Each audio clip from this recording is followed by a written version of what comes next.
Alors maintenant, je vais vous présenter la deuxième pyramide, la pyramide de la méditation, ou plutôt des besoins liés à la méditation. Sur le même principe, j'ai essayé d'imaginer un outil qui était construit un peu de la même manière que la pyramide de Maslow. Et du coup, pour le contenu, comme je vous le disais, j'ai sollicité Florine Blog Méditation pour m'aider justement à formuler, à pouvoir avoir des idées plus synthétiques, comme c'est pas forcément mon fort. Et du coup, c'est un peu le résultat de nos allers-retours par rapport à justement cette fameuse pyramide de la méditation. Alors cette pyramide-là, forcément, elle représente les besoins pouvant découler de la pratique de la méditation de manière hiérarchisée. Elle est un support pour aider à situer ces besoins, à identifier les intentions qui en découlent. Elle donne des indicateurs aussi pour aider à donner du sens à la motivation. Alors pour mieux me faire comprendre, c'est justement de pouvoir lire ces besoins-là, de savoir un petit peu la déclinaison des besoins qui peuvent découler de la méditation. Ça peut être important justement pour vous aider lorsque notamment vous essayez la méditation, vous pensez qu'elle n'est pas faite pour vous, mais en fait c'est peut-être pas la méditation le problème, mais plutôt le fait d'avoir mal identifié les besoins liés à la pratique de la méditation, nos propres besoins, en sachant que ce n'est pas quelque chose de rigide et de figé, et que comme la dernière pyramide de Maslow, ça peut être quelque chose de dynamique où nos besoins ne sont pas satisfaits de manière définitive et qu'on a besoin souvent de revenir aussi de temps en temps pour pouvoir justement accéder un petit peu plus à d'autres besoins. Ça peut être aussi un outil qui peut vous aider lorsqu'on rencontre parfois dans la méditation certains blocages ou on sent qu'on n'arrive pas à accéder à quelque chose. Et ben ça peut être aussi des fois le fait qu'il faut revenir à des besoins un peu plus basiques, on va dire, par rapport à la méditation pour justement repartir.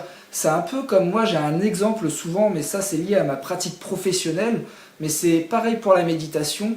Lorsqu'on s'habitue à une activité et qu'on adopte des automatismes, bien souvent on oublie nos bases. C'est comme l'exemple du permis de conduire par exemple. Ce n'est pas parce que ça fait 20 ans que vous avez votre permis de conduire que vous êtes un super conducteur. Bien souvent justement lorsqu'on a pris nos habitudes et qu'on a confiance dans les choses et tout ça, bah, par exemple on peut oublier tout simplement en voiture de faire ses contrôles de sécurité, regarder ses rétroviseurs avant de freiner par exemple. Et ça c'est justement ce qu'on peut appeler aussi la déformation professionnelle qui fait qu'on s'automatise dans certaines choses et qu'on oublie l'essentiel, le principal. Et du coup, là, cette pyramide-là, c'est un peu dans ce sens-là, se dire, bah, ça peut nous aider, c'est un outil, encore une fois, c'est pas une vérité figée, c'est un outil qui nous donne des indicateurs, et après, à nous-mêmes de se projeter dessus, c'est un peu des lunettes qu'on va regarder nos propres besoins par rapport à cette pyramide-là, à cette hiérarchie des besoins. Et selon les besoins et justement le sens qu'on va donner à notre pratique, ça va répondre à des besoins différents et du coup on va se tourner aussi vers des méditations différentes, des méditations qui répondent à d'autres besoins et qui peuvent correspondre à certains stades. Et ça, c'est après, je vous en parlerai à la fin de la vidéo, c'est là où vous allez pouvoir nous aider aussi. Alors dans ce premier niveau, on va voir apparaître le besoin de dire stop, la prise de conscience, un peu ce qu'on a nommé nous l'état des lieux, prendre conscience. Alors là, ça va être, ce sont souvent les périodes justement où on va prendre conscience de quelque chose, soit par le biais d'un événement ou d'une situation qu'on aura vécue et qui souvent dans le commun des mortels, on va dire, ça va être la période où un événement assez fort émotionnellement va justement remettre en question nos priorités, remettre en question nos essentiels dans la vie, nos stratégies peut-être pour aborder ces essentiels-là. L'objet de la quête de notre chemin de vie est remis en question, on ressent une sorte d'éveil, un élargissement de notre spectre de l'attention. Le niveau 2, ça va plutôt être le besoin de se reconquérir, de prendre du temps pour soi. Ça va être lié justement à l'action de respirer, observer ses pensées, ses émotions, ses ressentis corporels. Ça va être dans la finalité de s'ancrer. Là, nous sommes vraiment dans justement la représentation de la méditation de pleine conscience pour tout ce qui nous renvoie au fait de porter son attention sur la respiration, sur ses pensées, sur ses émotions, sur ses ressentis corporels, pour prendre du recul sur ses habitudes, remettre du soi dans son champ de conscience et son champ d'attention. C'est vraiment se réancrer. Et là, nous serons plus dans le besoin de ralentir. Le troisième niveau, ça va être le besoin de changement, le besoin d'ajuster. On va changer ses habitudes, on va mettre en adéquation ses actes avec ses besoins, ses ressentis, ses intuitions, son chemin de vie. Et là, on va plutôt être dans le domaine du besoin d'agir en conscience, justement. Et on va peut-être là aussi être question de réduire justement l'écart qu'il peut y avoir dans certains conflits de valeurs qu'on peut vivre intérieurement. C'est aussi à ce moment-là qu'on va ajuster sa posture, on va peut-être avoir son regard qui change sur les choses, ses actes vont se modifier, on va vraiment plus agir dans la conscience et dans un champ d'attention plus élargi. Ensuite, le quatrième niveau, on a mis besoin d'explorer, sortir de sa zone de confort. Et là, c'est justement le besoin de pouvoir explorer, de se rendre compte qu'il y a d'autres choses à explorer que juste le champ du mental et le champ de perception qu'on a eu depuis tout ce temps.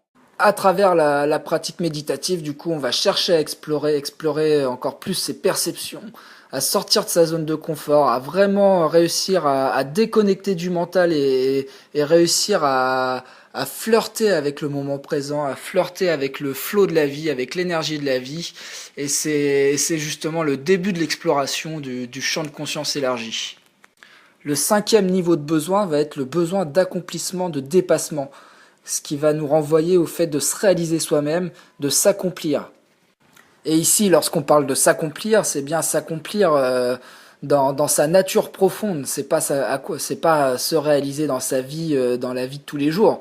Là, on est vraiment dans un niveau de conscience élargie assez poussé, où justement on peut commencer à flirter avec les sensations de faire partie de ce tout, d'être parmi le tout, d'être une unité du tout, mais d'être connecté au tout.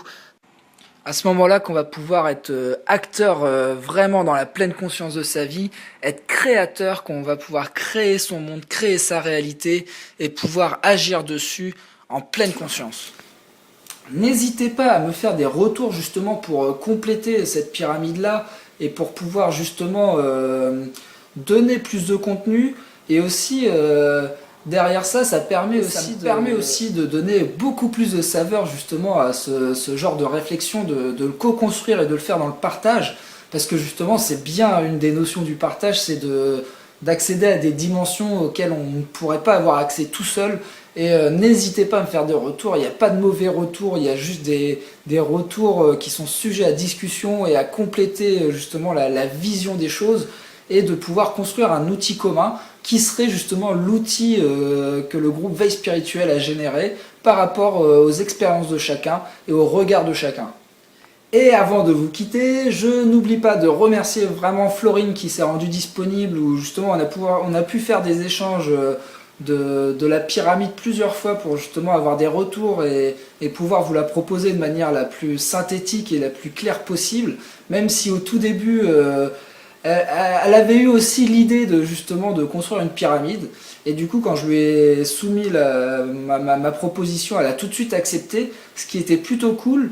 Et même si au début j'avais un petit peu peur qu'elle ne comprenne pas où je voulais en venir et le message que je voulais faire passer, elle m'a alerté plusieurs fois sur le fait de me dire sois un peu plus clair, j'arrive pas trop à comprendre où tu vas en venir, même si à la fin on a réussi finalement à construire, j'ai l'impression, un outil qui est cohérent et qui peut être aidant.